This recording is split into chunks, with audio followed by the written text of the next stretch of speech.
The first ever soft shell crab burger in Pampanga. Yes guys, isang buong soft shell crab talaga yan. May nasubukan kaming bago dito sa Angeles City na parang old-fashioned American diner ang style. At ang lalaki ng serving size nila. Nabigla kami, tingnan nyo itong mga burgers na to. Tapos meron din silang steak and more. Dito masasatisfy nyo ang malalaking appetite nyo. Open sila for breakfast until late dinner. Tapos na-amaze pa ako dito sa piña colada flavored beer nila. Ang sarap!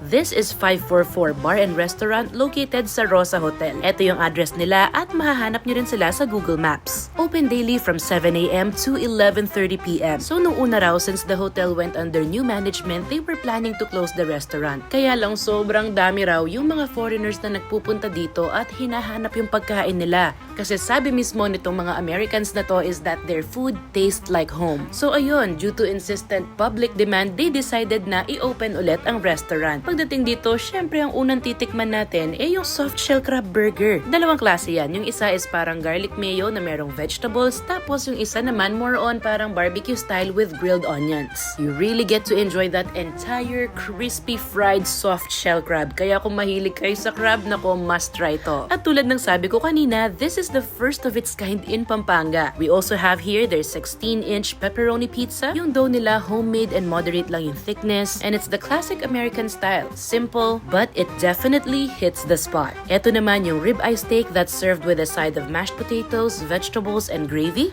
It's super tender at ang laki ng serving. Good for sharing itong isang order. Ito naman yung kanilang seared salmon with a lemon butter garlic sauce and potato wedges. It's super hearty and seasoned just right. Kay mama naman itong malaking lemon pepper pork steak also served with two sides. It's surprising for me kasi ang ina-expect ko pagka ganitong pork feeling ko matigas, but this was tender. Tapos napaka-solid nung deviled egg nila guys. Medyo nakaka-addict. Kung mahilig ka naman sa pasta, syempre meron din sila niyan. This one is their creamy shrimp pesto. Tapos eto naman I think is my top pick out of all the sandwiches we tried tonight. So it's a sub sandwich that's packed with sliced steak and melted cheese. Tapos idadunk mo dito sa onion dip. Grabe, ang sarap nito. I'll definitely order again. Kung hindi ka naman mahilig sa meat, you can try their fisherman's bun. You get a crispy fried breaded fish na merong tartar sauce and vegetables. Pero wag ka, etong kasunod niya napaka-OA. This is their UFO pork sandwich. Also served with vegetables and garlic mayo sauce. Tapos tingnan nyo yung palaman niya na pork tenderloin. Grabe, halos sing laki na ng pinggan. Parang yung kalahati pwede mo pang ulhamin sa rice. And then eto naman, very classic na American food, yung biscuits and gravy. Sobrang dalang lang yung nagsaserve niyan sa atin and it's actually my first time to try it. Hindi pala matamis yung biscuit, tapos yung gravy parang sausage chowder. Meron pa tayo dito mga naglalakihang burgers. Yung isa is maple bacon barbecue burger na meron ding grilled onions and cheese. It is a good mix of sweet and savory and good luck talaga sa pagkagat ng mga burger na to kung kakasya sa bibig nyo kasi sa amin hindi. And the other one is cheesy bacon jalapeno. This one naman is their 544 big burger, so this is double patty kaya mas makapal pa siya kaysa dun sa mga kanina. Meron din yung bacon, onion, lettuce, pickles, and tomato. This one naman is called Hungry Man's Breakfast. Sobrang best seller daw to sa mga Americans. Meron yung potatoes, sausage, ham,